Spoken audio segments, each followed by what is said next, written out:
Start talking. Is this the intro? Carry on. What's up, everybody? Today we are going to be giving a course overview for the Glacial Drainage. We're out in Madison right now at We're at the start of B Camp Road, and this is one of the most pivotal points in the entire race. It's at the very beginning.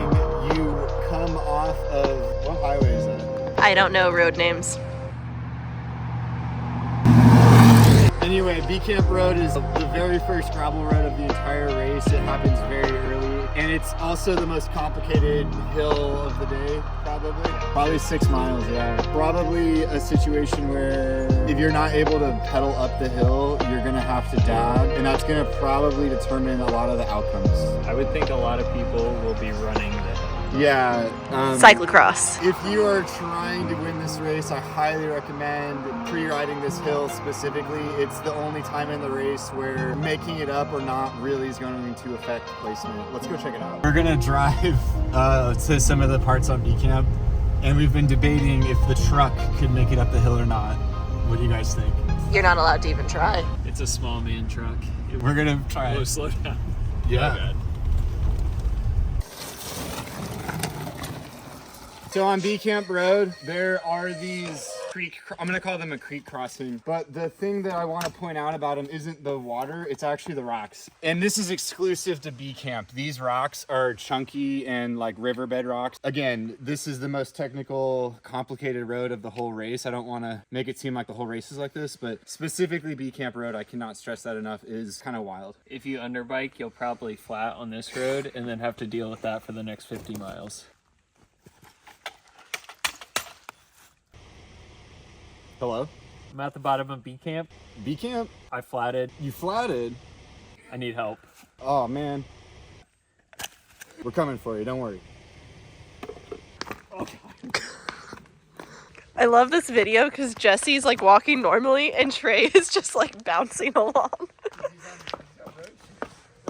Oh. We're in a creek.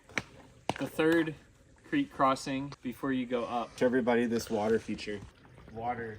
Do be wet. It's wet and there's big river rocks. Like this. Erosion. Guys will like that. Rocks being thrown. So as you're crossing these creeks, this is the final creek to the hill climb. Just understand that even these little, like, and they're not sharp or jagged, but they're definitely, it's not like a smooth gravel road. Rocks. That's a sharp one. Don't hit it. We're in kind of a four-wheel drive situation. What was that accent that you just had?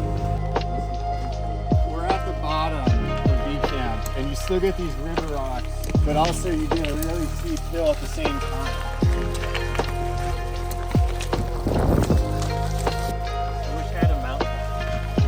As you get to the top of this climb, you run into these slippery rock boys. There's a line to the right, but since I'm on a mountain bike today, we're just gonna cruise straight up and over. You get over the rocks, you made it, and you can feel safe, comfortable for pretty much the rest of the ride. But yeah, definitely a big outlier in the course, but it's the best climb for sure. Made it to the top of B Camp. Don't do it. Don't drive your semi through B Camp. But yeah, now that we're at the top, dramatic surface change, y'all. We're now leaving the gravel. Hard to imagine that happens in a gravel race. We're big liars. Anyway, so the reason we were talking about how important it was to make it up B Camp is that if you get a gap on that climb, you have a flat pavement section into a very long downhill. So just a great opportunity to gap the field, or it might end up being a situation where you find yourself in the chase group. I think the race will be made here. Yeah, I really do. Yeah, if you're in the race, like, definitely pre-ride this, like we said. Yeah, come over it solo. I don't think you'll stay away the whole race, and groups will catch you, but this is a good place to make a gap. If you're not in the top group, I would say you're gonna struggle. And that's specifically if you're trying to win. If you're trying to win. if you're out here just riding, then just ride. Yeah, you made Don't it to worry the about top it. of B camp, and that's like the hardest hill. And now you get to go on a long, easy road section and then down. The way that this race works, you're gonna come up B camp, go this way. Anvil Hill, we'll get to later, but this is actually the last climb of the day. You go that way back to town. So once we complete the loop, we'll talk about Manville Hill is fun too. Is that the road? Yeah, that's a really long one.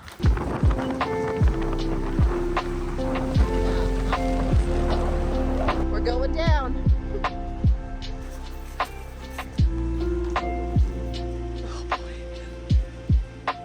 About a third of the way done with the race, 20-ish miles in. Splinter Ridge Fish Wildlife Area. Just came down a really big, fast, windy road descent. It was like 2 miles long. So if you're a roadie, tack there, because right there is gravel in a gravel race. Watch out. I think that gravel road's got a lot of brake bumps on it too. After Splinter Ridge, you hit Comley Hill Road. and it's another 90-degree turn off pavement onto a very steep climb. All right, you guys are good to turn around anytime.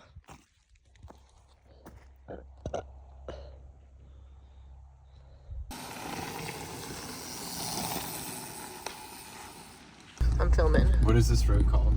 I don't know. Silly, windy road. Right now we're driving up Greenbrier Road. It's very much like a mountain switchback kind of thing. It's paved. Pavement. Well, it's one of the more significant climbs of the day. It actually gets steeper. And up at the top, there's a bunch of like high alpine farm areas. High Alpine? High alpine, 400 feet of sea level. Very high. We're definitely in the taller farms. Once you get up the hill, you definitely are getting to the tall farms. Oh god, why is your helmet like that? I don't know. Safety. Safety. This is called Dow Ridge Road. You can see it on the map right there. And it's a big pavement climb. This course has a lot of pavement in it. It's a lot of going from gravel to pavement to gravel to pavement. I think that's actually why it's kind of interesting. Very diverse. Big, diverse situation. Is that all? I don't know. It's like a Belgian waffle ride style, It kind of where is. you like can't pick the right bike. Except the right bike is definitely a gravel bike. We'll get into that. So right now we're on Brushy Fork Road, and it's like, oh my gosh, fuck. we're drifting. It's really long, like 5 or 6 miles, and almost dead flat. There's just like some rolling elevation. So if you want to be like an aero bar boy, you could on this road. That's all I have to say about Brushy Fork Road. You guys sound like crunchy boys when you're walking. It's pavement when you get to the top of the hill. It's about to transition to gravel past like where the truck is. In Shogun. 40 miles-ish into the route. Fourth 300 to 400 foot climb of the day. Maybe fifth. It might be 5. We're gonna It might be fifth. And there's like 5 more.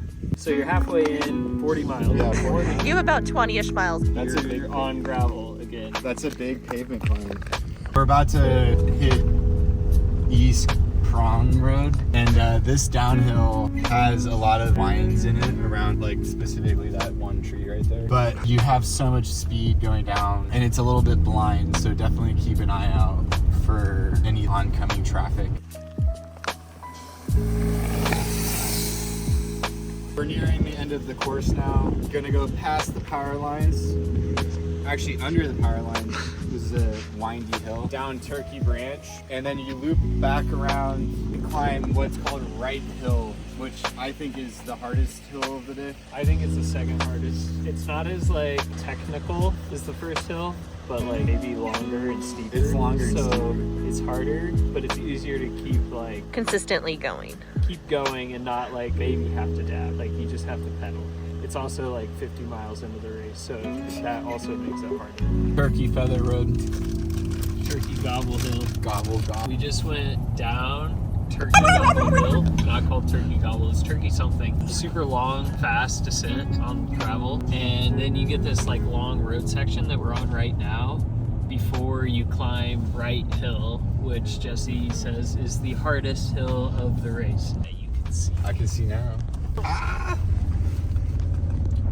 But yeah, this hill's a lot less technical than B Camp, but I think it's physically harder. Like, I think it'll make you more tired. And it's really long. And it's bumpy. If this race had spectators, this is where the spectators would be, and they would say, "You're almost there," but really they'd be lying because there's more. Is that why they call it Turkey Gobble Hill? There's like a lot of fresh gravel on this road right now. I went down it, and I just wanted to point that out, that it's probably going to be a low traction situation. We're about to turn on to Manville. We have We turned. just did it. This is my favorite climb, and actually the one that inspired me to start making this route in the first place. Look at it on the map. Thank you, Toyota. Plasma screen in my truck. It's just so long and windy and fun. It's the last climb of the race. It's about a 7-minute long climb or so. If you are on this hill, you're kind of at the final stretch. After this, it's mostly downhill for the rest of the day. This is the final big climb of the day. We didn't talk about every single climb today because we wanted to keep some of them a surprise for the day of the race. The vibes you might encounter out here in, we're not in Madison, but we're close to Madison. Hey man, I'm here at Bicycle Station, man. I ain't been on a bike in years. Oh my God, and I'm floating on this mother. Excuse my language. Come to Bicycle Station, man. Try out a bike. We test riding the bike right now on the coldest day of the year. We are test riding the bike. I love it. I'm guaranteed to go get one. I gotta use my mama's credit, but you know what? It's Bicycle Station. We're here in 812 in Jeffersonville. Come with us, man. We're right under the bridge. Mama, I'm sorry I cussed on TikTok.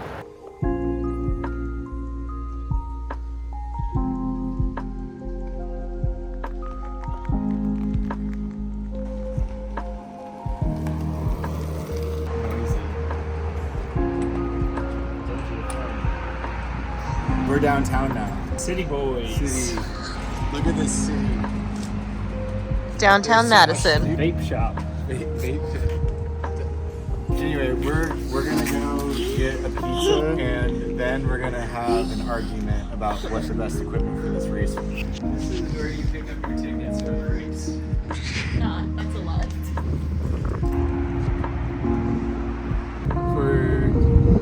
What's the race called? You're kidding, right? Ice melting boy race. I would ride a gravel bike. I would also ride a gravel bike unless you're someone that probably doesn't care about winning the race and just wants to ride it. I think a mountain bike in the really low gear ratio will actually make you enjoy the day a lot more. I think your gravel bike needs to be a real gravel bike though. I think you want mullet set up 100%. Trey has that on his bike. Big gears in the rear. There is a lot of climbing, and don't underestimate all the climbing in the race. So you'll want relatively low gear ratios to be able to get up the hills. I think it's not a very aerodynamically driven races. There's a couple spots where it's important. The thing I would do is run a bigger gravel tire. Yeah, no smaller than 40. I think I would run as big as it would fit. Yeah, I would run 45s, possibly with some knobs, mostly for the descents, because there's some pretty fast descents where you'll want as much traction as you can get so you don't go into the woods. 47 mil Pathfinders would be my tire of choice for this race. Jesse, what's your tire of choice? 2.4 Thunderbird. You have a bike that's going to fit 2.4 Thunderbirds. Don't talk to me about gravel bikes, Trey. You know it. There's a lot of controversy in tires and sizes and speeds. 47 mil Pathfinders, get them at thebicyclestation.com. I think the fastest tire you can buy for this course is Pirelli Cinturato H. 45s. Those do have I think good 45s. knobbies. I'm a also Pirelli girl. Curious to try the new G1 RS Schwab tire that we just got in stock. I haven't gotten to ride on them yet, but I think it would be a good choice for a course like this. It's got a lot of side knob, but it should be fast like a road tire whenever. There's a lot of road sections in this race. Like How many miles do you think? probably 20. Yeah, I mean, it's like there's a lot of road. Like there's a lot of like going to a gnarly gravel hill and then just chilling on pavement for a while. There's a couple big gravel climbs. We didn't touch on everything in the race. I think there's two schools of thought. One is like, I want to go and underbike, and you're going to be really fast on the pavement. And the other one is putting a bigger tire that is going to be safer for the descents. There's a lot of brake bumps on these descents and a lot of kind of like tight cornering that needs to happen. So Traction's your friend in this race. I think so too. If you can fit a 2.4 Schwab Thunderbird, I think you would do 2.4 or 2.2? 2.4. 2.1. 2.4. You see this tire? This is a fast boy tire. Yeah, on your mountain bike. What about a mountain bike with drop handlebars, Jesse? Don't talk about that. I say you guys look cold and miserable. Big tires on your bike, the biggest you can get, and get a low gear ratio to climb hills, and you'll be fine. Cool. I would agree. Yeah. We're gonna ride the Glacial Drainage Course. You don't have any sunglasses? Chase forgot her sunglasses.